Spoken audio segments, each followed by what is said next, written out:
يضلل فلا هادي له ونشهد أن لا إله إلا الله وحده لا شريك له ونشهد أن سيدنا ونبينا ورسوله صلى الله تبارك وتعالى عليه وعلى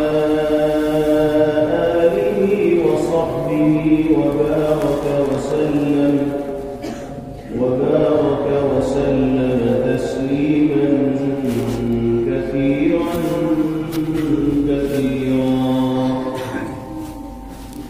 أما بعد فأعوذ بالله من الشيطان الرجيم بسم الله الرحمن الرحيم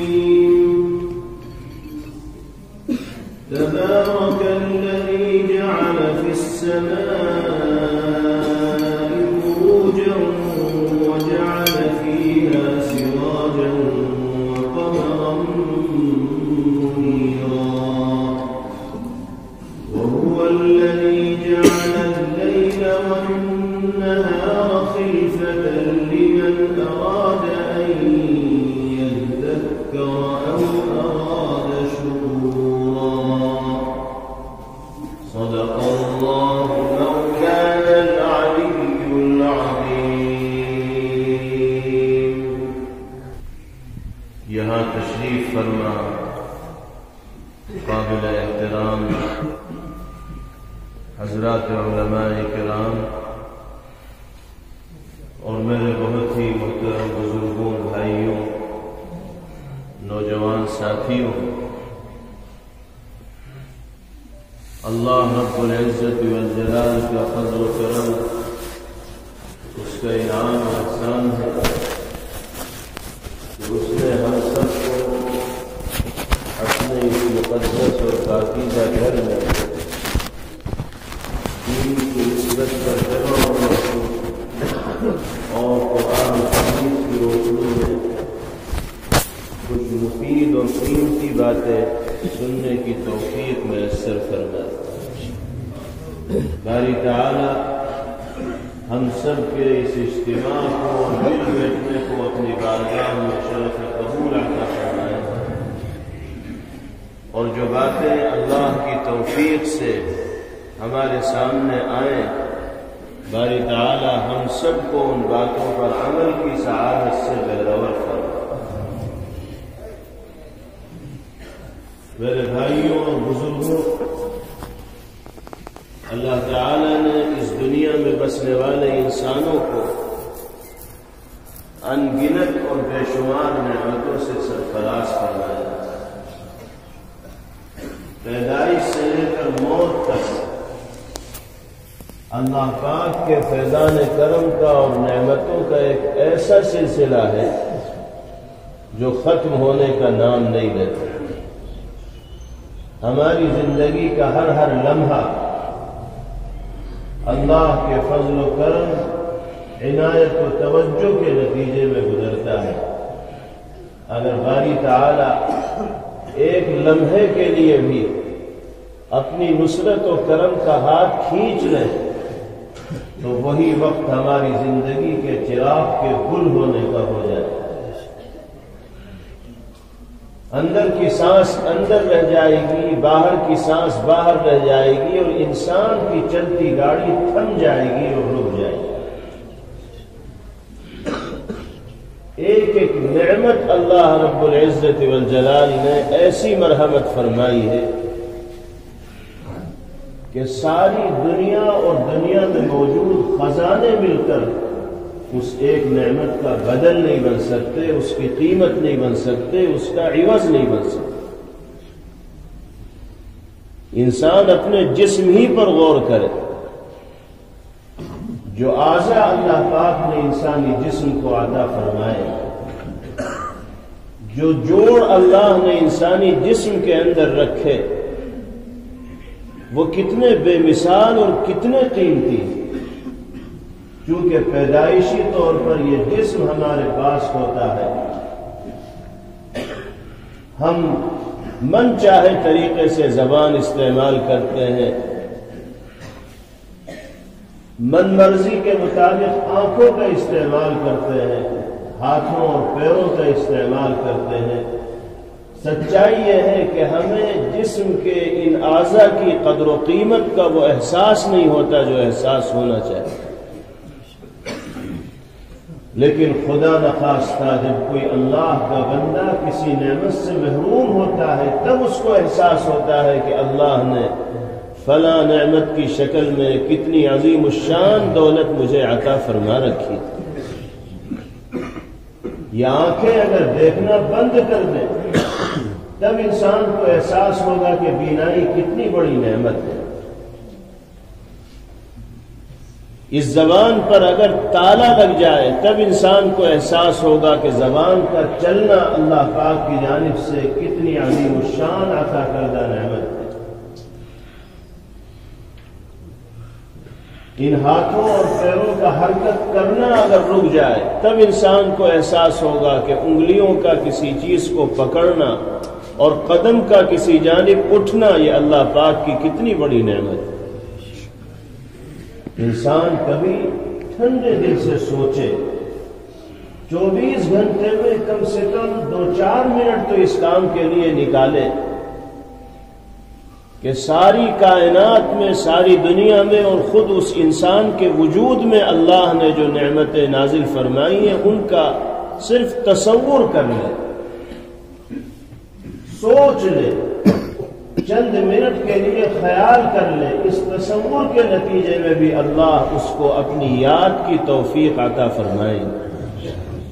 جب انسان 2 منٹ کے لیے آنکھ جیسی عظیم نعمت کے بارے میں سوچے گا، دل جیسی عظیم نعمت کے بارے میں سوچے گا، تو لازمی طور پر اس کے دل میں اللہ رب العزت والجلال کی بارگاہ میں شکر کی ادائیگی کا جذبہ پیدا ہوگا کہ میرا مالک کتنا کریم ہے اور کیسا مہربان اور رحیم ہے، جس نے مجھے اتنی عالیشان نعمتوں سے سرفراز فرمایا ہے۔ اور جو انسان شکر ادا کرنے والا بن جاتا ہے، اللہ رب العزت والجلال پھر اس پر نعمتوں کی برسات فرماتا ہے۔ یہ اللہ نے وعدہ کیا ہے، لَئِن شَكَرْتُمْ لَأَزِيدَنَّكُمْ وَلَئِن كَفَرْتُمْ إِنَّ عَذَابِي لَشَدِيدٌ۔ میری نعمتوں کے اگر قدردان اور شکر گزار بنو گے تو میں تمہیں مزید نعمتیں عطا کروں، اور اگر تم میری نعمتوں کی ناقدری اور ناشکری میں زندگی گزارو، میرے انعامات و اکرام کو فراموش کر دو گے، بھول جاؤ گے، تو یاد رکھو میری پکڑ بھی بہت سخت ہوتی ہے۔ میں جس طرح نعمتوں کو دینے پر قادر ہوں اسی طرح نعمتوں کو چھیننے پر بھی قادر ہوں، اور اللہ جب کوئی فیصلہ کرنے پر آتے ہیں تو دنیا کی کوئی طاقت اللہ کو اس کے فیصلے سے روک نہیں سکتی، باز نہیں رکھ سکتی۔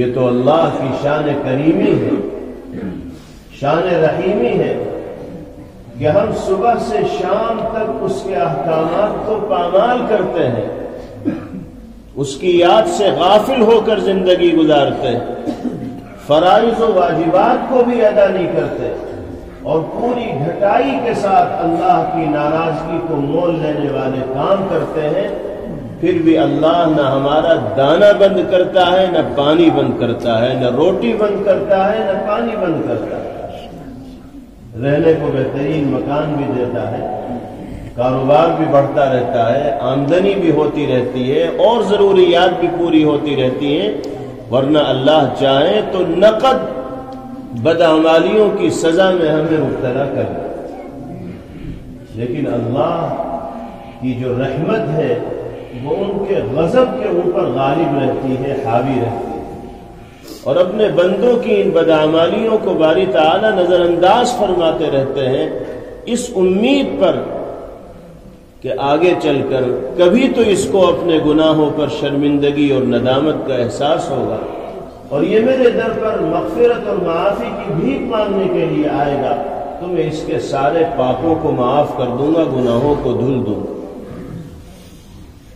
انسان بڑے سے بڑا جرم کر لے، بڑے سے بڑا پاپ کر لے، اگر سچے دل سے اللہ کی بارگاہ میں تائب بن کر آئے گا تو اللہ ایسے رحیم ہے اور غفور ہے کہ وہ اس کی گزری ہوئی زندگی پر نگاہ نہیں ڈالیں گے، بلکہ اس کے جذبات کی قدر کرتے ہوئے 70 سالہ زندگی بھی اگر اس نے نافرمانی میں گزاری ہوگی، اللہ ایک لمحے میں اس کے گناہوں کو معاف فرما دے۔ یہ تو اللہ نے اعلان فرمایا اور نبی کریم علیہ السلام کے ذریعے دنیا میں بسنے والے انسانوں تک یہ پیغام پہنچایا۔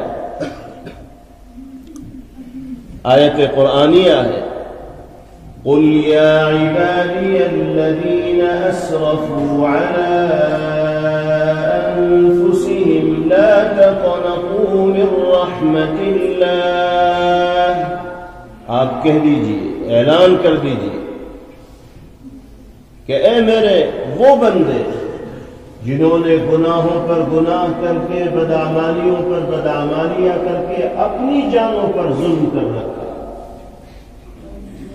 ان سے آپ کہہ دیجئے کہ اللہ کی رحمت سے مایوس اور نا امید مت ہو۔ ان اللہ یغفر الذنوب جميعا انہ هو الغفور الرحیم، اللہ پاک سارے گناہوں کو ایک بارگی معاف فرما دیتے ہیں، وہ تو ہے ہی بہت بخشنے والے، معاف فرمانے والے اور مہربانی کرنے والے۔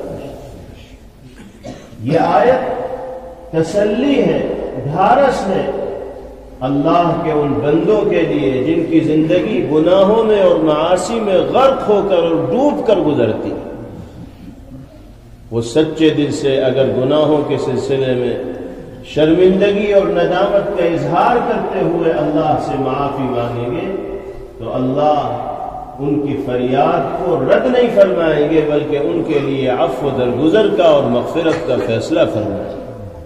اللہ تعالی فرماتے ہیں، یا ابن آدم لو بلغت ذنوبك عنان السماء ثم استغفرتنی غفرت لك ولا ابالي، اے انسان تو مجھے کیا سمجھتا ہے؟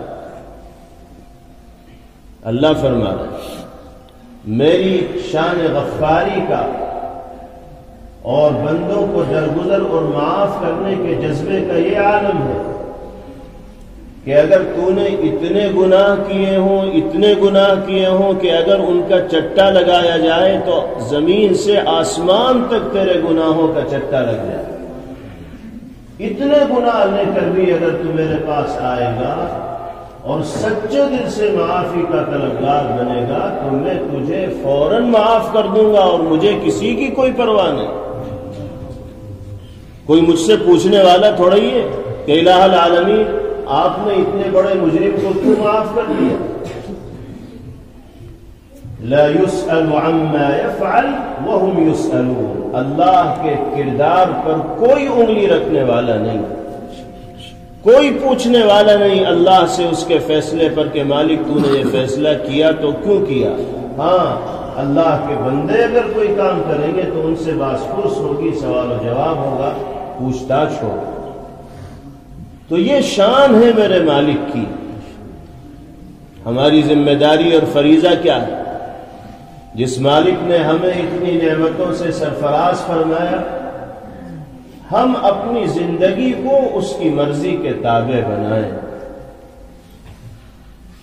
ہم اپنی خواہشات کی غلامی کرنے والے نہ بنیں بلکہ اللہ کی مرضی کی غلامی کرنے والے بنیں۔ اگر ہم نے دنیا کی زندگی کو اللہ پاک کی چاہت و منشا کے مطابق گزار دیا تو دنیا سے چلے جانے کے بعد جو ہمیشہ ہمیش کی زندگی شروع ہوگی، اللہ اس زندگی کو ہماری مرضی کے مطابق بنائے گا، پھر وہاں جیسا ہم چاہیں گے ویسا ہوگا، جو ہماری خواہش ہوگی اس کو پورا کیا جائے، جنت ہمارا مقام ہوگا۔ اور جنتیوں کے لیے قرآن نے وعدہ کیا ہے، لَكُمْ فِيهَا مَا تَشْتَهِي أَنفُسُكُمْ وَلَكُمْ فِيهَا مَا تَدَّعُونَ، تمہارے لیے جنت میں وہ سب کچھ ہوگا جو تم چاہ رہے ہوں گے، صرف چاہت کی دیری ہوگی، اگلے لمحے وہ چیز آپ کے سامنے موجود ہوگی۔ جس چیز کا جنتی مطالبہ کرے گا اللہ کے حکم سے پلک جھپکتے وہ چیز اس کے سامنے آ جائے گی۔ میزبان اللہ رب العزت والجلال ہوں گے اور مہمانی کا مزہ جنتی لوٹ رہے ہوں گے۔ کیسے نیک بخت، خوش نصیب اور مقدر کے سکندر مہمان ہوں گے جن کی میزبانی اللہ رب العزت والجلال کی جانب سے کی جا رہی ہوگی۔ اللہ پاک ہم سب کو بھی اپنی اس جنت کا مستحق بنائے۔ لیکن ہماری یہ خواہش کب پوری ہوگی؟ جب دنیا کی اس زندگی کو ہم اپنی خواہشات کے تابع نہ بنا کر اللہ کی مرضی کے تابع گزاریں۔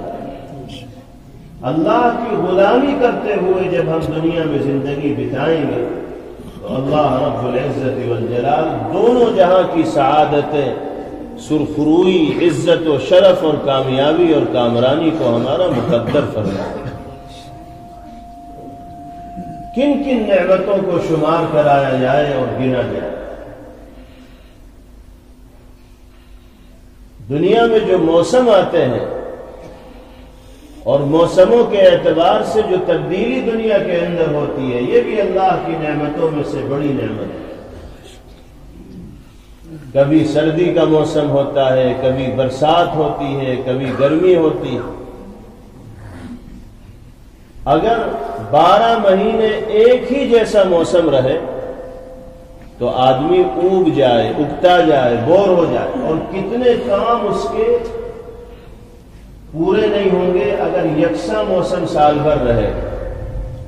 کھیتی باڑی کرنے والے لوگ جانتے ہیں کہ کس موسم میں بیج زمین میں ڈالا جاتا ہے، کس موسم میں سینچائی کی جاتی ہے، کب پیداوار ہوتی ہے۔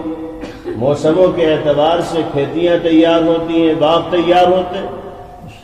اگر 12 مہینے ایک جیسا موسم رہے تو پیداوار میں کتنی کمی آ جائے گی، اور قدم قدم پر دقتوں کا اور مشکلات کا سامنا کرنا پڑے گا دنیا والوں کو۔ اللہ تعالیٰ نے سسٹم ایسا بنایا ہے کہ موسم کی پرت بدلتی رہتی ہے، کبھی سردی ہے، کبھی گرمی ہے، کبھی برسات ہے، کبھی بہار ہے، کبھی خزاں ہے، کبھی پتجھڑ ہے، اور ہر موسم کے اندر وہ خصوصیت ہے جو دوسرے موسم میں نہیں پائی جاتی۔ سردی کے جو امتیازات ہیں، جو فوائد ہیں، وہ گرمی میں آپ کو نہیں ملیں گے۔ گرمی کے جو فوائد ہیں وہ برسات میں آپ کو نہیں ملیں گے۔ برسات کے جو فوائد ہیں وہ سردی میں آپ کو نہیں ملیں گے۔ موسموں کی یہ تبدیلی بھی اللہ کی قدرت کا شاہکار ہے اور باری تعالیٰ کی طرف سے انعام ہے۔ قرآن پاک میں فرمایا گیا، تبارک الذی جعل فی السماء بروجا وجعل فیہا سراجا وقمرا منیرا۔ بڑی بابرکت ہے وہ ذات، بہت محترم اور مقدس ہے وہ ذات جس نے آسمانوں میں برج بنائے، منزلیں بنائے، اور آسمان میں چمکتا سورج پیدا کیا اور منور چاند بنائے۔ وَهُوَ الَّذِي جَعَلَ اللَّيْلَ وَالنَّهَارَ خِلْفَةً لِمَنْ أَرَادَ أَن يَذَّكَّرَ أَوْ أَرَادَ شُكُورًا۔ اور اللہ کی ذات وہ ذات ہے جس نے رات و دن کو یکے بعد دیگرے آنے والا بنایا۔ ایسی ڈیوٹی اللہ نے دن و رات کی لگا دی کہ دن ختم ہوتا نہیں کہ رات شروع ہو جاتی، رات پوری ہوتی نہیں کہ دن کی روشنی آنی شروع ہو جاتی ہے۔ ایسا سسٹم اور نظام اللہ نے بنا رکھا ہے کہ اس میں کبھی کوئی تخلف نہیں ہوتا۔ دنیا میں چاہے کچھ بھی ہو جائے لیکن رات و دن کے نظام میں ذرہ برابر بھی اونچ نیچ پیش نہیں آتی۔ اسی طرح موسموں کا نظام اللہ نے بنایا ہے، یہ سب اللہ کی قدرت کے شاہکار ہیں جو آدمی موسموں کی تبدیلی سے اور دن و رات کے آنے جانے سے نصیحت حاصل کرنا چاہے وہ اس سے بھی نصیحت حاصل کر سکتا ہے۔ جو اللہ کا شکر گزار بننا چاہے وہ ان نعمتوں پر غور کر کے بھی اللہ کا شکر گزار بن سکتا ہے۔ ان سب چیزوں پر بھی خاص طور پر اہل ایمان کو غور کرنا چاہیے، اللہ کی قدرت کے مظاہر کو سوچنا چاہیے۔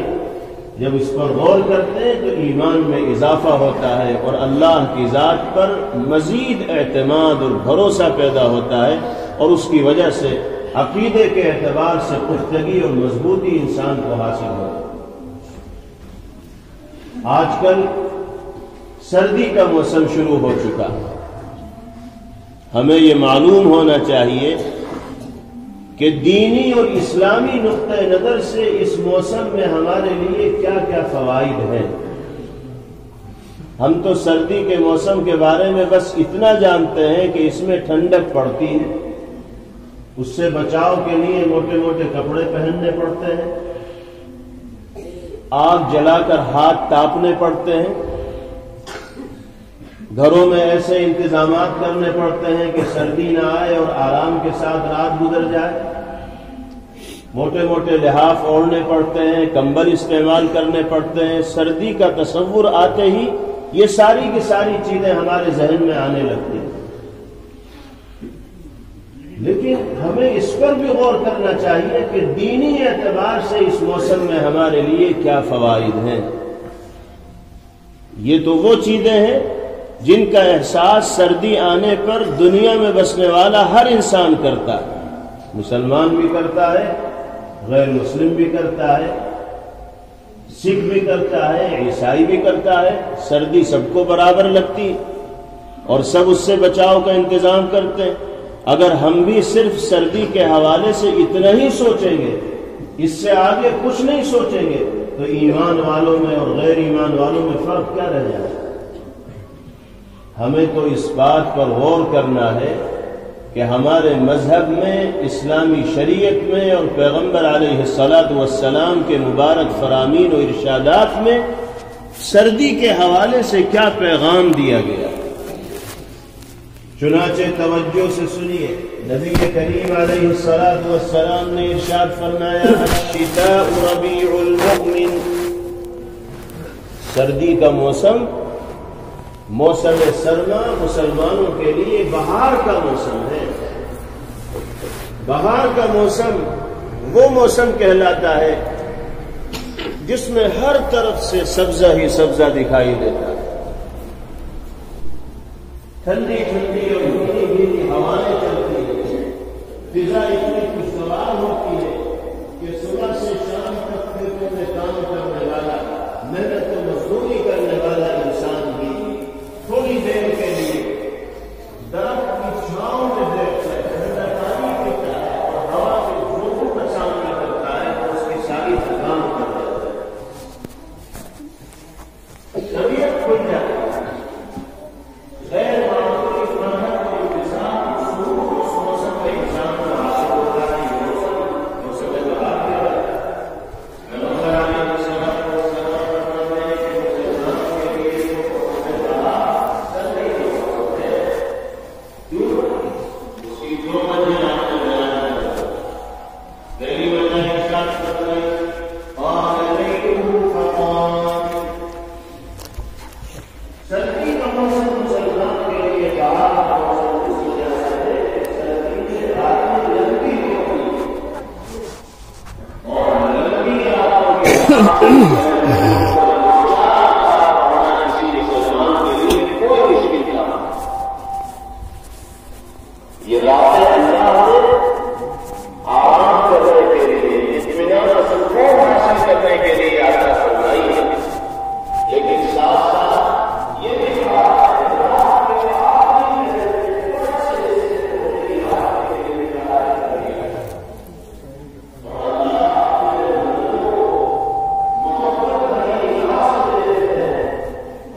کی نیند لے سکتے ہیں اور 5 بجے اٹھ کر جتنی اللہ توفیق دے 2 رکعت 4 رکعت 6 رکعت 8 رکعت نفل کی نیت سے تہجد کی نیت سے پڑھ سکتے ہیں، اور 24 گھنٹے میں اس وقت عبادت کا جو ثواب ہے کسی اور وقت عبادت کا وہ ثواب نہیں مل سکتا۔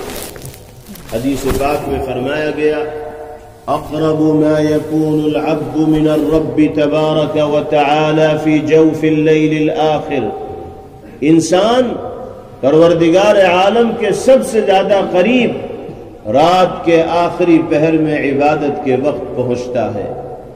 اللہ کا تقرب جس انسان کو حاصل ہو جائے اس کی دنیا بھی بن گئی اور آخرت بھی سنور گئی۔ جناب رسول اللہ صلی اللہ علیہ وسلم ارشاد فرماتے ہیں علیکم بقیام اللیل، اے لوگوں، اے انسانوں، اے اللہ کے بندوں، اپنی راتوں کو زندہ کرنے کی عادت ڈالو، شب بیدار بنو، شب زندہ دار بنو، رات کے کچھ حصے کو تو اللہ کی عبادت کے لیے فارغ کرو۔ کیوں؟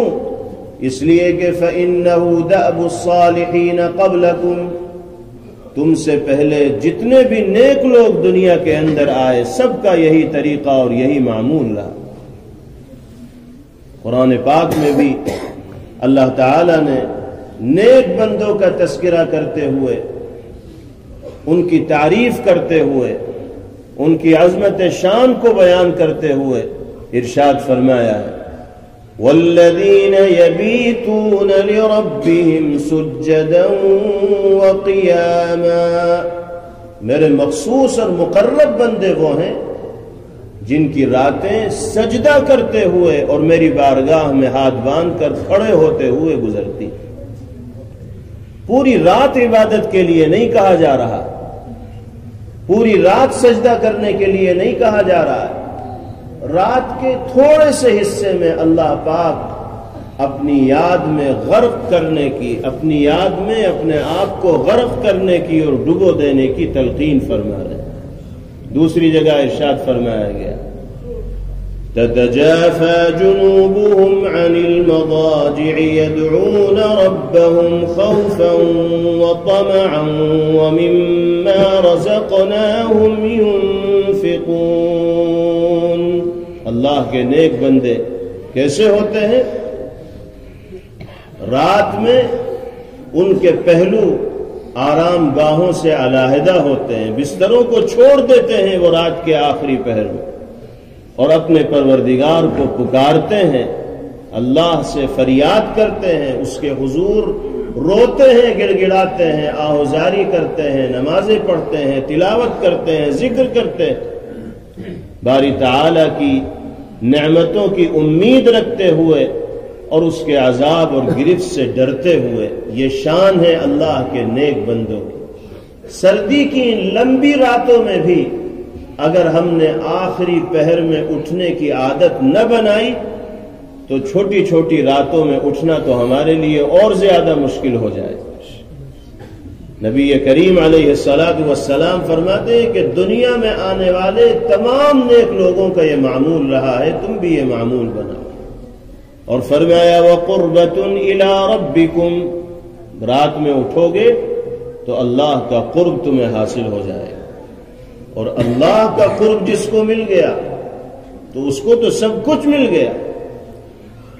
دنیا میں انسان چھوٹے چھوٹے عہدیداروں کا اور منصب داروں کا قرب حاصل کرنا چاہتا ہے، پردھان جی سے قرب ہو جائے، چودھری صاحب سے قرب مل جائے، ایم ایل اے اور ایم پی سے قرب حاصل ہو جائے تو آدمی بڑا خوش ہوتا ہے اور سینہ چوڑا کر کے چلتا ہے کہ اب میرا کوئی کچھ بگاڑ نہیں سکتا کیونکہ میری رسائی وہاں تک ہے۔ تو اللہ جو احکم الحاکمین ہیں، بادشاہوں کے بادشاہ ہیں، کائنات کے نظام کو چلانے والے ہیں، جن کی مرضی کے بغیر درخت کا کوئی پتا حرکت نہیں کر سکتا، ان سے اگر کسی کا تعلق جڑ جائے تو اس کی کیا شان ہوگی، کیا مقام ہوگا، کیا مرتبہ ہوگا۔ نبی کریم علیہ السلام فرماتے ہیں اگر راتوں کو زندہ کرو گے تو مالک کا قرب تمہیں حاصل ہوگا۔ اور پھر فرمایا وَمَغْفِرَةٌ لِلسَّيِّئَاتِ، تہجد پڑھو گے تو تمہارے گناہوں پر پانی پھیر دیا جائے، جرائم کو معاف کر دیا جائے، درگزر کر دیں گے اللہ تعالی تمہارے گناہوں۔ اور پھر فرمایا وَمَنْهَاتٌ لِلْإِثْمِ، رات میں اٹھ کر عبادت کرنے کا فائدہ یہ ہوگا کہ تمہاری روح، تمہارا باطن، تمہارا دل اتنا پاکیزہ ہوگا کہ وہ خوشبو میں بسنے لگے گا، نیکیوں کی طرف طبیعت چلے گی اور برائیوں سے نفرت دل کے اندر پیدا ہو جائے گی۔ دل تو اللہ ہی کے قبضہ قدرت میں ہے، جس طرف کو چاہے انسان کے دل کو پھیر دے۔ اللہ کے حبیب صلی اللہ علیہ وسلم فرماتے ہیں راتوں میں اٹھنے کا اگر معمول بناؤ گے تو اللہ تمہارے دلوں میں گناہوں کی نفرت پیدا فرمائیں گے، خود بخود تم گناہوں سے بچنے لگو گے اور سنت و شریعت پر چلنا تمہارے لیے آسان ہو جائے گا۔ اور آخری چیز پیغمبر علیہ السلام نے ذکر فرمائی وَمَطْهَرَةٌ لِلدَّاءِ عَنِ الْجَسَدِ، اور راتوں میں اٹھ کر عبادت کرنا انسان کے جسم سے اور بدن سے بیماریوں کے دور ہونے کا بھی باعث اور ذریعہ ہے۔ آج کون انسان ایسا ہے جو کسی طرح کی جسمانی بیماری میں مبتلا نہ ہو؟ طرح طرح کی بیماریاں ہیں، طرح طرح کے امراض ہیں جس کا شکار انسان ہوتا ہے۔ پیغمبر علیہ السلام ضمانت دے رہے ہیں کہ رات میں اٹھنے کی عادت بناؤ گے تو اللہ پاک تمہاری روح کو بھی پاکیزگی عطا فرمائیں گے اور تمہارے جسم اور بدن کو بھی تندرستی اور توانائی سے سرفراز فرمائیں گے۔ اس لیے میرے بھائیوں اور بزرگوں، ہمیں اس موسم کی قدر کرنی چاہیے اور ان لمبی لمبی راتوں میں اللہ کی رحمتوں کا جو دریا بہتا ہے اس کو اپنے دامن میں سمیٹنے کی کوشش کرنی چاہیے اور رات کے آخری پہر میں اٹھنے کا معمول بنانا چاہیے، عادت ڈالنی چاہیے۔ لیکن کیا کہا جائے، افسوس ہوتا ہے اپنے سماج اور معاشرے کی صورتحال کو دیکھ کر۔ اب مزاج ایسا بن گیا ہے کہ جلدی کسی کو نیند آتی نہیں، اور جب سے یہ موبائل چلے ہیں اور ان کا غلط استعمال عام ہوا ہے اور نوجوانوں کے دل کی دھڑکن یہ موبائل بنے ہیں تو 12 بج جائے، 1 بج جائے، 2 بج جائے، نیند قریب کو پھٹکتی بھی نہیں اور اسی میں آدمی لگا رہتا ہے۔ لمبی راتوں کو اللہ کی عبادت کے لیے فارغ کرنے کے بجائے اسے اور زیادہ موقع مل جاتا ہے اللہ کو ناراض کرنے والے اعمال کو انجام دینے۔ جب رات میں اٹھنے کی تیاری کرنی چاہیے اس وقت شیطان لوریاں سنا سنا کر، تھپکیاں دے دے کر ایسی گہری نیند سلاتا ہے کہ صبح 11 بجے 12 بجے جا کر ان کی صبح ہوتی ہے، تب یہ آنکھوں پر ہاتھ ملتے ہوئے گھر سے باہر نکلتے ہیں۔ آپ سروے کر لیجئے اپنے گاؤں کا، اپنے محلوں کا، مسلم علاقوں کا، 50% سے زائد لوگ آپ کو ایسے ملیں گے جن کی زندگی میں مہینوں ایسے گزر گئے ہوں گے کہ انہوں نے صبح کی نورانی کرنوں کو اور آفتاب کے نکلنے کے وقت کو نہیں دیکھا ہوگا۔ یہ وقت ان کا سوتے ہوئے ہی گزر رہا ہوگا۔ جس نماز کو پابندی کے ساتھ ادا کرنا چاہیے تھا، ہم میں سے ایک بہت بڑا طبقہ اس نماز کو پابندی کے ساتھ قضا کرتا ہے۔ فجر کی نماز اچھے خاصے دیندار سمجھے جانے والے لوگ بھی یہ کہتے ہوئے سنے جاتے ہیں کہ مولانا صاحب فجر کی نماز نہیں پڑھی جاتی، وہ تو چھوٹ ہی جاتی ہے، بستر چھوڑتا ہی نہیں، جیسے چمبک لگا دیا ہو اور ہٹ ہی نہ پا رہے۔ جب 12 بجے سوئیں گے، 1 بجے سوئیں گے تو پھر فجر میں اٹھنے کا مطلب کیا ہے؟ جلدی سوئے آدمی اور جلدی اٹھنے کا معمول بنائے تو اللہ کا تقرب اس کو حاصل ہوگا۔ اس مزاج کو بدلنے کی ضرورت ہے۔ جو غلط مزاج ہمارے سماج میں اور ہمارے معاشرے کے اندر عام ہو گیا اور جو موبائل کا غلط استعمال عام ہو رہا ہے، اس پر بھی بند لگانے کی ضرورت ہے۔ آج ہم جذبات سے مغلوب ہو کر، شوق سے مغلوب ہو کر اپنی زندگی کے قیمتی اوقات کو اس طرح ضائع کر دیتے ہیں، کل ہمیں اپنے کیے کے اوپر پچھتاوا ہوگا، ندامت ہوگی، شرمندگی ہوگی، تو اس وقت ہمارے پاس کرنے کے لیے کوئی کام نہیں ہوگا۔ اللہ رب العزت والجلال وقت پر ہم سب کو سمجھنے کی اور صحیح راہ کو اختیار کرنے کی توفیق عطا فرمائے۔ تو پیغمبر علیہ الصلاۃ والسلام نے سردی کے موسم کو مسلمانوں کے لیے بہار کا موسم کہا، اور اس کی پہلی وجہ یہی بیان فرمائی کہ اس کی راتیں لمبی ہوتی ہیں تو راتوں میں عبادت کرنا آسان ہوتا ہے۔ ایک حدیث میں اللہ کے رسول صلی اللہ علیہ وسلم ارشاد فرماتے ہیں، الا ادلکم علی ما یمحو اللہ بہ الخطایا ویرفع بہ الدرجات۔ آپ نے صحابہ سے پوچھا کہ کیا میں تمہیں ایسے اعمال کی جانب رہنمائی نہ کروں، کچھ ایسے نسخے نہ بتاؤں کہ جن پر عمل کر کے تم اپنے گناہوں کے لیے معافی کا سامان کر سکتے ہو اور تمہاری درجات کی بلندی کا فیصلہ ہو سکتا ہے؟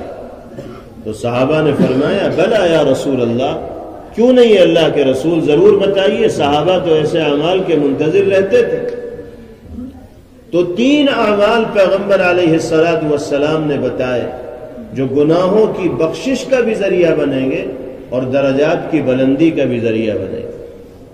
پہلے نمبر پر آپ نے فرمایا اسباغ الوضوء علی المکارہ،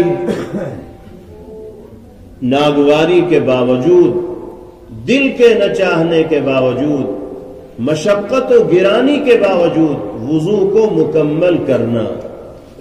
یہ ایسا عمل ہے جو انسان کے گناہوں کی معافی کا بھی ذریعہ بنے گا اور درجات کی بلندی کا بھی ذریعہ بنے گا۔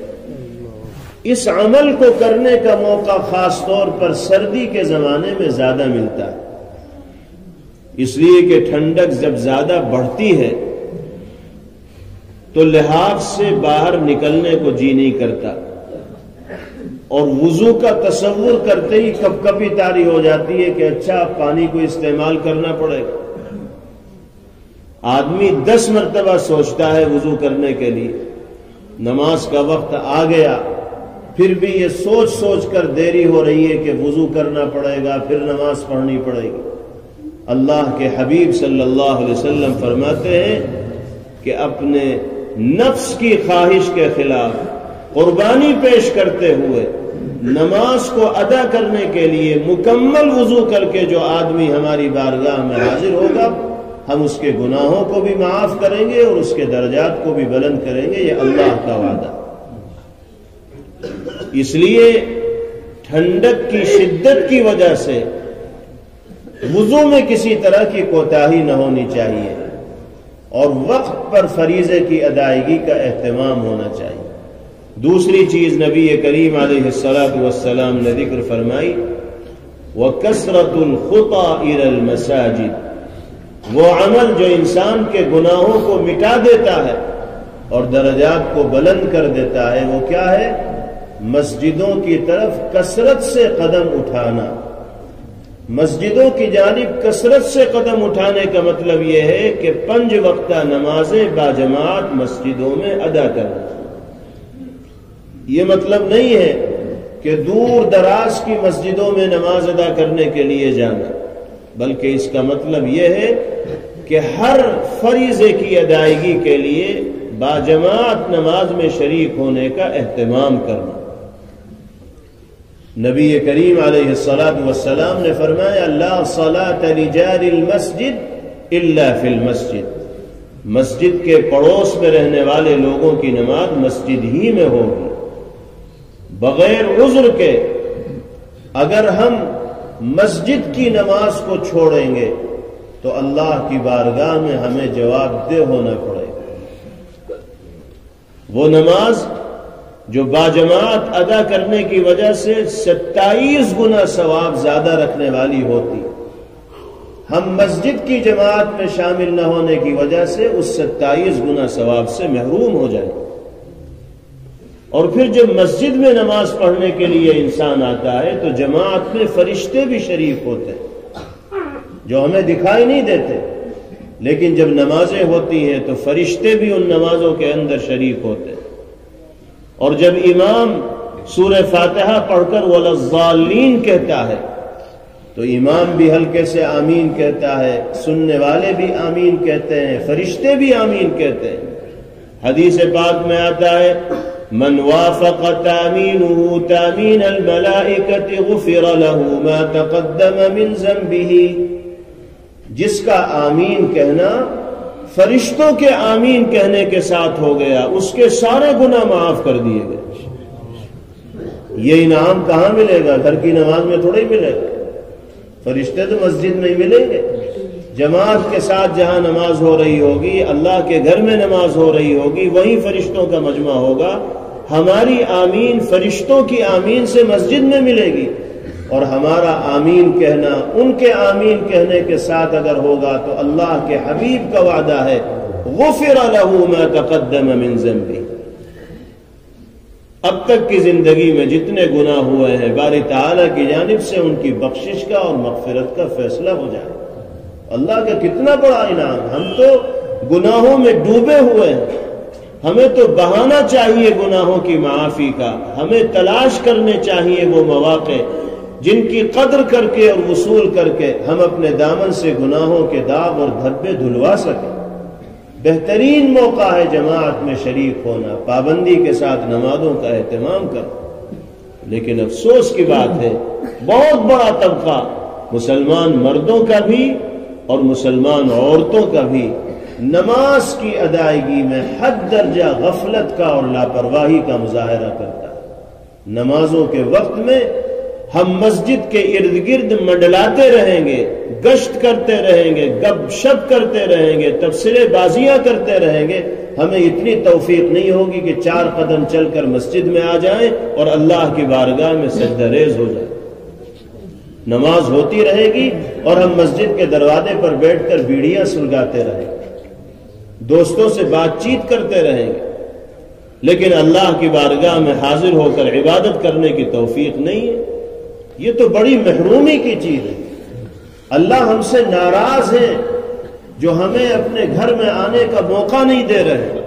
جس کو اللہ کے گھر میں آنے کی توفیق مل رہی ہے گویا کہ اللہ اس سے راضی ہیں، اور جس کو اللہ کے گھر میں آنے کا موقع نہیں مل رہا اس کا صاف مطلب یہ ہے کہ اللہ اس سے ناراض ہے، اس کو اس سے بھی محروم کر رکھا ہے کہ وہ مالک کے گھر میں قدم رکھ سکے۔ ہم اگر کسی سے ناراض ہو جاتے ہیں، غصہ ہو جاتے ہیں، کسی سے جھگڑا ہو جاتا ہے تو نہ ہم اس کے گھر جاتے ہیں نہ اس کو اپنے گھر بلاتے ہیں۔ اللہ اپنے کسی بندے سے ناراض ہوں گے تو اس کو اپنے گھر آنے کی اجازت تھوڑی دیں گے۔ وہ معافی مانگ کر معاملے کو صاف کرے گا تو اللہ کی طرف سے آنے کی اجازت ملے گی۔ اس اعتبار سے ہمیں سوچنا چاہیے کہ اگر ہم مسجد میں نہیں آ رہے تو یہ ہماری محرومی ہے۔ اللہ کی ناراضگی نے ہمیں اس لائق بھی نہیں چھوڑا کہ ہم اس کے گھر کے اندر قدم رکھ سکیں۔ یہی صورتحال گھروں میں رہنے والی مستورات کی بھی ہے۔ ادھر ادھر کے کاموں میں وہ لگی رہیں گی، لیکن وقت پر نماز کی ادائیگی کا جو اہتمام ہماری خواتین و مستورات میں ہونا چاہیے عام طور پر وہ دیکھنے میں نہیں آتا، الا ماشاء اللہ۔ نیک بندے اور بندیاں ہر سماج اور معاشرے میں ہوتے ہیں، لیکن عمومی جو صورتحال ہے وہ یہی ہے۔ بعض لوگ ہیں جو انتظار میں رہتے ہیں کہ کب نماز کا وقت ختم ہو، اس سے پہلے جلدی جلدی پڑھ لیں۔ عصر کی نماز بالکل اخیر وقت میں پڑھی جا رہی ہے، جب یہ محسوس ہوگا کہ اب سورج ڈوبنے والا ہے تب جا کر جلدی جلدی نماز پڑھ لی۔ فجر کی نماز میں بستر چھوڑنے کو تیار نہیں، جب بار بار اٹھایا گیا، تنبیہ کی گئی تو یہ دیکھ کر کہ اب 2-4 منٹ رہ گئے، جلدی جلدی منہ ہاتھ دھوئے، وضو کیا اور 2 رکعت پڑھ کر اپنے شانے سے اور اپنے کاندھے سے بوجھ اٹھا کر ڈال دیا۔ نبی تلک صلاۃ المنافق، تلک صلاۃ المنافق 3 مرتبہ آپ نے فرمایا کہ یہ تو منافق کی نماز ہے۔ جو اتنی جلد بازی میں نماز پڑھ رہا ہے فرمائے منافق کی نماز ہے۔ یجلس یرقب الشمس، بیٹھا بیٹھا سورج دیکھتا رہتا ہے کہ کب نکلنے والا ہے، کب ڈوبنے والا ہے۔ جب اسے یہ احساس ہوتا ہے کہ سورج بس نکلنے کو ہے، کہیں نماز قضا نہ ہو جائے، یہ سورج ڈوبنے کو ہے، کہیں عصر کی نماز قضا نہ ہو جائے، قام جلدی سے کھڑا ہوتا ہے، فنقر اربعا، اور مرغوں کی طرح 4 چونچ مار کر فارغ ہو جاتا ہے۔ یہ حدیث کے الفاظ، جیسے مرغا جلدی جلدی چونچ مار کر دانا نکلتا ہے، ایسے ہی 4 چونچ مارتا ہے، یعنی 4 رکعت جلدی جلدی پڑھتا ہے یا 4 سجدے کرتا ہے اور فارغ ہو جاتا ہے۔ پیغمبر علیہ الصلوۃ والسلام فرماتے ہیں کہ اتنی مارا ماری، اتنی روا روی، اتنی جلد بازی میں بوجھ سمجھ کر جو آدمی نماز پڑھ رہا ہے تو یہ نماز مومن کی نماز نہیں بلکہ منافق کی نماز۔ ایسی نماز سے وہ فائدہ حاصل نہیں ہوگا جو مطلوب ہے۔ نماز تو اللہ کی بارگاہ میں حاضری ہے، پوری توجہ، پوری دلچسپی، پوری عظمت اور ذات باری تعالیٰ کے استحضار اور تصور کے ساتھ ایک مومن کو نماز میں مشغول ہونا چاہیے۔ پھر جس کو صحیح نماز کا مزہ لگ جاتا ہے، جس کو نماز کی حلاوت اور شیرینی حاصل ہو جاتی ہے، تو پھر اس کا جی نماز سے باہر لگتا ہی نہیں۔ پھر تو اس کی طبیعت چاہتی ہے کہ قیام بھی لمبا ہو، رکوع بھی لمبا ہو اور سجدہ بھی لمبا ہو۔ اللہ تعالی ہم سب کو ذوق عبادت نصیب فرمائے، شوق عبادت نصیب فرمائے۔ اللہ ہم سب کو اپنی مرضیات پر چلنے کی توفیق مرحمت فرمائے۔ نبی کریم علیہ الصلوۃ والسلام کو نماز اتنی محبوب تھی کہ آپ اتنی دیر تک کھڑے ہو کر نمازیں پڑھتے رہتے تھے کہ قدمین مبارکین پر ورم آ جایا کرتا۔ حالانکہ آپ کو اتنی عبادت کرنے کی ضرورت نہیں تھی، اللہ نے تو آپ کے درجات کو اتنی بلندی عطا فرما رکھی تھی کہ نہ آپ سے پہلے کسی کو وہ مقام ملا اور نہ آپ کے بعد کسی کو مل سکتا ہے، اور گناہوں کا صدور تو آپ کی ذات سے ممکن ہی نہیں تھا۔ اس کے باوجود بھی نمازوں سے ایسی دلچسپی اور اللہ کی بارگاہ میں کھڑے ہو کر عبادت کرنے کا ایسا معمول تھا پیغمبر علیہ الصلوۃ والسلام کا کہ مبارک قدموں کے اوپر ورم آ جایا کرتا تھا۔ صحابہ کہتے بھی تھے، گھر والے کہتے بھی تھے کہ یا رسول اللہ آپ کیوں اپنے آپ کو اتنی مشقت میں ڈالتے ہیں؟ تو بڑے ٹھنڈی سانس لے کر آپ ارشاد فرمایا کرتے تھے، افلا اکون عبدا شکورا، کیا میں مالک کا شکر گزار بندہ نہ بنوں؟ جس نے مجھے اتنے احسانات سے اور انعامات سے نوازا ہے، کیا میں اس کا شکر ادا کرنے والا نہ بنوں؟ تو ہم جس رسول کے، جس نبی کے، جس برگزیدہ شخصیت کے نام لیوا ہیں اور جن سے غلامی کو اپنے لیے شرف سمجھتے ہیں، ان کی اتباع اور پیروی ہماری زندگی کے اندر ظاہر ہونی چاہیے، اور عبادت کا وہی ذوق اور وہی شوق ہمیں بھی نصیب ہونا چاہیے۔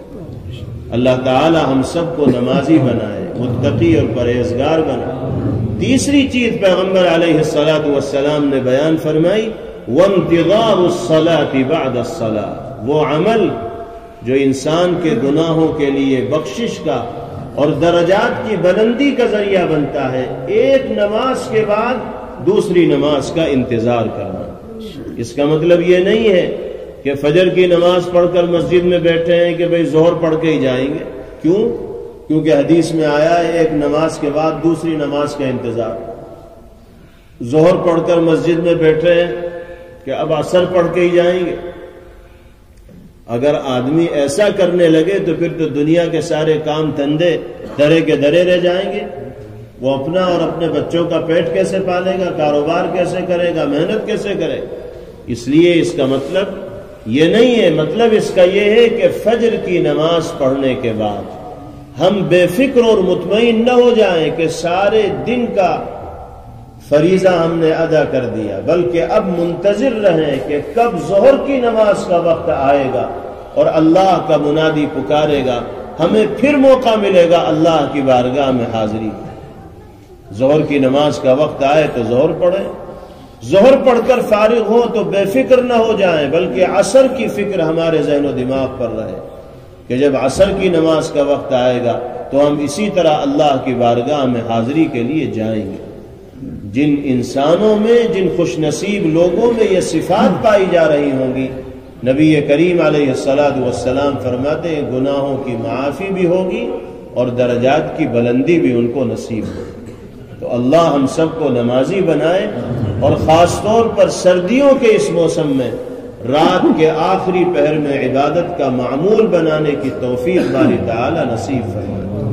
دوسری اور آخری چیز پیغمبر علیہ السلام نے سردیوں کے حوالے سے بیان فرمائی کہ موسم سرما مسلمانوں کے لیے بہار کا موسم اس لیے ہے کہ قصر نہارہ فصام، سردیوں میں دن چھوٹا ہوتا ہے تو روزہ رکھنا بہت آسان ہے لمبے لمبے دنوں میں، اور گرمیوں کے دنوں میں روزہ رکھنا بہت بھاری کام ہوتا ہے، لیکن سردی میں روزہ رکھنا بہت آسان، نہ بھوک لگے، نہ پیاس لگے، نہ تکان کا احساس ہو۔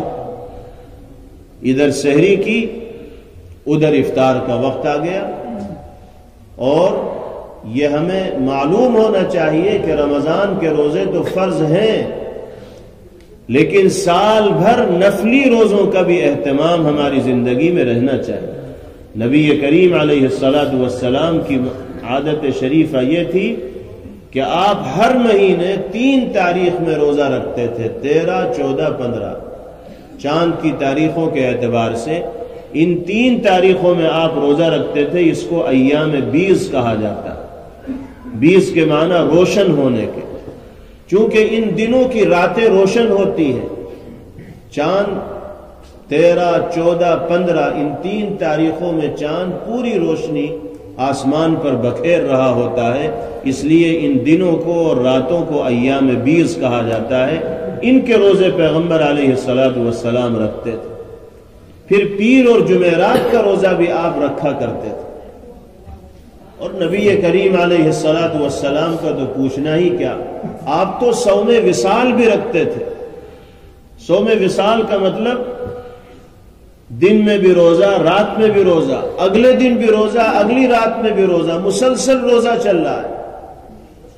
آج صبح سحری کھائی، شام کو افطار کرنا تھا، نہیں کیا، مسلسل روزہ رات میں بھی چلتا رہا۔ اگلے دن سحری کا وقت آیا، پھر بھی کچھ نہیں کھایا، روزہ چل رہا ہے۔ اگلے دن افطار کا وقت آیا، پھر بھی کچھ نہیں کھایا، 2 دن 2 رات روزے سے۔ تیسرے دن سحری کا وقت آیا، پھر بھی کچھ نہیں آیا، وہ بھی روزے سے چل رہا ہے۔ بعض دفعہ آپ صوم وصال بھی رکھتے تھے، لیکن آپ نے امت کو اس طرح کے روزے رکھنے سے منع کیا۔ ایک صحابی آپ کی خدمت میں حاضر ہوئے اور عرض کیا کہ یا رسول اللہ انک تواصل، اے اللہ کے رسول آپ مسلسل روزہ رکھ رہے ہیں، میرا جی چاہتا ہے کہ میں بھی اسی طرح رکھوں۔ آپ نے سختی سے منع فرمایا کہ بس جتنی بات کرنے کو کہا جا رہا ہے اتنا ہی کرو، اس سے آگے مت بڑھو، میری برابری کرنے کی کوشش مت کرو۔ فرمایا ایکم مثلی، تم میں سے مجھ جیسا یا میرے برابر کون ہو سکتا ہے؟ میں 3 دن اور 3 رات مسلسل اگر روزے سے ہوں تو ہر آدمی یہ کام نہیں کر سکتا۔ اللہ نے مجھے یہ صلاحیت دی ہے، کیوں؟ ابیت عند ربی ویطعمنی ویسقینی، میری راتیں پروردگار عالم کے پاس گزرتی ہیں، وہی مجھے کھلاتے ہیں، وہی مجھے پلاتے ہیں۔ تو آپ کی تو شان ہی نرالی ہے، اور آپ کا مقام ہی سوا ہے۔ آپ کی جو عظمت ہے اس کی حقیقت تک ہماری اور آپ کی رسائی بھی نہیں ہو سکتی، پہنچ بھی نہیں ہو سکتی۔ تو نفلی روزوں کا اہتمام پیغمبر علیہ السلام کی زندگی میں بہت تھا، اور روزہ ایک ایسی عبادت ہے جس کا اجر و ثواب اللہ نے مخفی اور پوشیدہ رکھ رکھا ہے۔ کتنا ثواب اللہ ایک روزے کا عطا کریں گے ہمارے وہم و گمان سے بھی زیادہ۔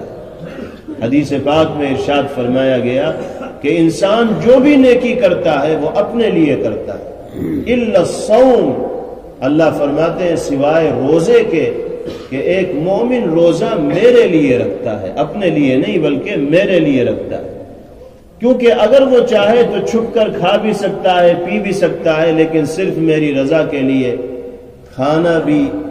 کھاتا بھی نہیں ہے، پیتا بھی نہیں ہے، نفسانی خواہشات پر بھی قابو رکھتا ہے۔ جب میرے لیے انسان روزہ رکھتا ہے تو انا اجزی بھی، اس روزے کا بدلہ بھی میں ہی دوں گا۔ اور اللہ جو بدلہ دیں گے وہ ہماری سوچ سے بھی اوپر ہو. اس لیے ہمیں نفلی روزوں کا بھی اہتمام کرنا چاہیے، اور سردیوں کا یہ موسم روزہ رکھنے کا بہترین موسم ہے. اس سے اچھا موسم پورے سال میں کوئی دوسرا نہیں ہوگا. حدیث پاک میں فرمایا گیا الغنیمۃ الباردۃ الصوم فی الشتاء، سردیوں میں روزہ رکھنا بہت آسانی کے ساتھ حاصل ہونے والا مال غنیمت ہے. غنیمت کا مال بڑی مشکلوں سے ہاتھ لگتا ہے. اسلامی سرحد پر پہرا دینے والے فوجی اسلام دشمن طاقتوں سے مقابلہ کرتے ہیں، اپنی جان ہتھیلی پر رکھ کر ان پر فتح حاصل کرتے ہیں، تب غنیمت کا مال ملتا ہے. اور یہاں آپ سردی میں روزہ رکھیے، بہت آسانی سے غنیمت کے مال کا ثواب حاصل کر لیجیے. تو اللہ نے اس موسم میں دینی اعتبار سے نفع اٹھانے کے بہت سے مواقع ہمارے لیے رکھے ہیں. ہماری یہ ذمہ داری ہے کہ ہم آنے والے ان 2-3 مہینوں کی خاص طور پر خوب قدر کرنے والے بنے اور اللہ کی مرضی کے مطابق ان کو گزارنے والے بنے. اگر ہم نے گزار لیا تو ہماری یہ عادت بن جائے گی، اور پھر یہ عادت انشاءاللہ ساری زندگی چھوٹے رہے. اللہ تعالی ہم سب کو ان باتوں پر جو باری تعالی نے اپنی توفیق سے کہلوائی ہیں عمل کرنے کی سعادت سے بہرور فرمائے. اپنی نعمتوں کا استحضار کرنے کی اللہ ہم سب کو توفیق نصیب فرمائے. ہمارے جو نوجوان بھائی یہاں پر موجود ہیں، ہم ان سب سے یہ عہد کروانا چاہتے ہیں کہ اگر اب تک ان کی نمازوں کی پابندی میں کوئی کمی اور کوتاہی رہی ہے تو وہ یہاں سے یہ ارادہ کر کے جائیں کہ انشاءاللہ پوری پابندی کے ساتھ باجماعت نمازوں کی ادائیگی کا اہتمام کریں گے. اگر نمازوں کی پابندی ہماری زندگی میں آ جائے گی تو بہت سے گناہ خود بخود ہماری زندگی سے دور ہو جائیں گے، کیونکہ قرآن پاک میں نماز کی صفت بتائی گئی ان الصلاة تنہی عن الفحشاء والمنکر. ہر طرح کی بے حیائی سے اور برے کاموں سے نماز انسان کو روک دیتی ہے. ہم نماز کی پابندی کا عہد کریں، دل پر پتھر رکھ کر نیند کی اور آرام کی قربانی دے کر فجر کی نماز باجماعت ادا کریں تو اللہ کی طرف سے نعمتوں کے ہم مستحق قرار دیے جائیں گے. اللہ پاک تو بہانہ تلاش کرتے ہیں اپنے بندوں کو اپنی رحمتوں سے نہلانے کا. حدیث میں یہاں تک فرمایا گیا کہ جو شخص عشاء کی نماز باجماعت پڑھے اور پھر فجر کی نماز باجماعت پڑھے اور درمیان میں وہ میٹھی نیند سوتا رہے تو اللہ اس کے رات بھر کے سونے کو عبادت میں شمار فرمائے.